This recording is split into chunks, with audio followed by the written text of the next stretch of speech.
we are getting very close to Valentine's Day, and truffles and chocolates and cookies and cakes, and it's all there in the stores and it's all looking good. And yet this morning I turned on the TV, and on Good Morning America they were talking a little bit. Hello, Lucky darling.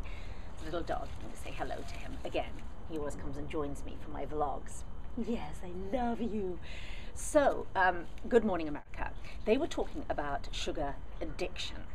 And for very good reason, because there is a lot of sugar addiction. Many of us are addicted to sugar, and it's the sort of plight of this white sugar, this awful white, cheap white sugar that is put in so many foods in America. Not just obvious things like cakes and cookies, but it's also in savory foods, foods that we would least expect it to be in, mac and cheese and pizzas and you name it. They throw it in there because they know that we love the taste.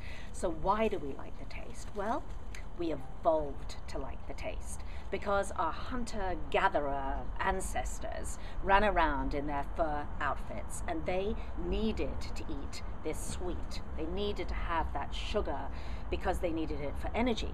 They needed those calories because they were out hunting and gathering.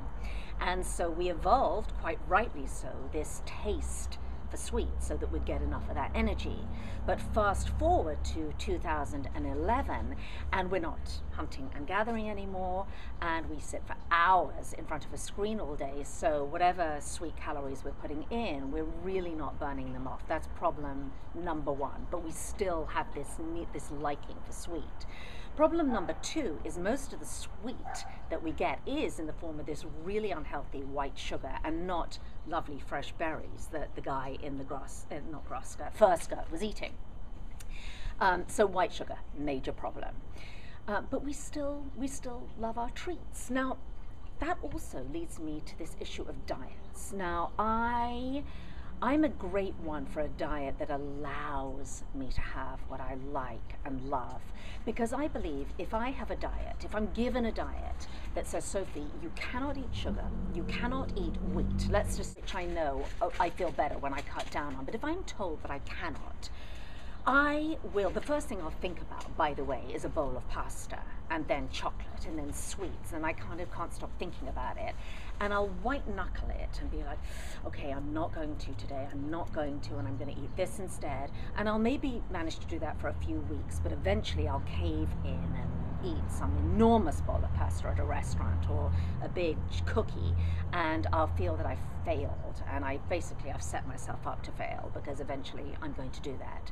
So for me, a much more positive thing to do is to think about treating myself, allowing myself, saying to myself, you know what, Sophie, you can have all those yummy, sweet treats or whatever treats that you like to have, but maybe in a slightly different form or a different way.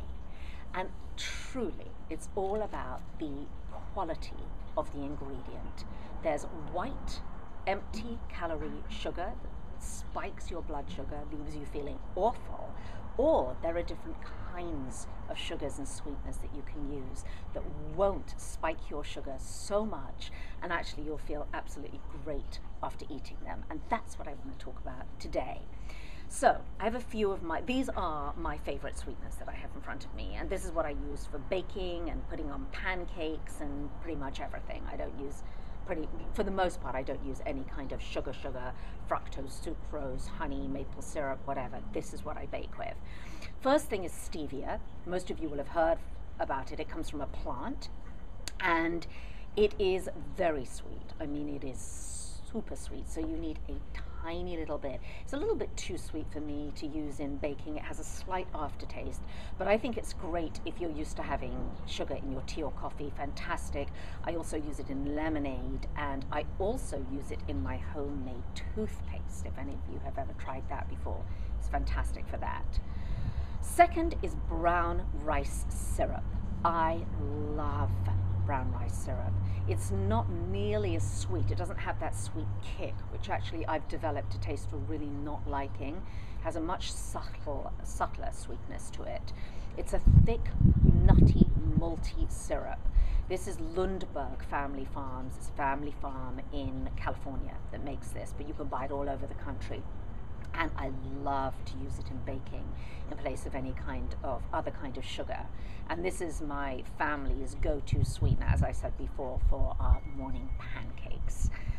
Great product. Another one is agave syrup. Now there's been a lot of back and forth about is it good or is it bad or is it just like high fructose corn syrup, da-di-da. I actually think that if you get the right kind, it's a very, very good alternative sweetener, but it has to be raw and preferably organic, and really make sure, read the back, that it actually has come from the agave plant. And there's a couple of companies that are really reputable, and you can look back in some of my blogs and find out. I write about it in great detail. Another sweetener, which is a really good sweetener for baking, particularly in cookies and cakes, is a date syrup, and you can make this really easily. So you just get some dates, some fresh dates, make sure that they're pitted, put them in a saucepan with a little bit, cover them with a little bit of filtered water and simmer for 15 minutes. Then take them out, strain the dates, put them in a food processor and process them. And it'll be a nice thick syrup. If it's too thick, add a little bit of the water that you simmered them in, and it'll thin it out a little bit. Again, a great substitute for baking. And then finally, just want to talk a little bit about chocolate, because it is almost Valentine's Day, is dark chocolate. And I was so thrilled when I found out a few years ago that dark chocolate was really good for me, and that it packed a good magnesium punch. It gives me a lot of magnesium. And so I often eat a little bit, but everything again in moderation. And I believe that if you eat really nutritionally sound sweeteners, you don't need your body actually doesn't want as much. So 1 square of dark chocolate does it for me. It really needs to be 65% cacao content or more. This company I love, Choco Love, because each bar comes with a love poem inside. How sweet is that to give to your loved one this Valentine's Day? And this one that I have here has big chunks of ginger in it too, and this is 65% cacao content. So a diatribe on sugars and sweeteners for today, and I'll be back with more next week.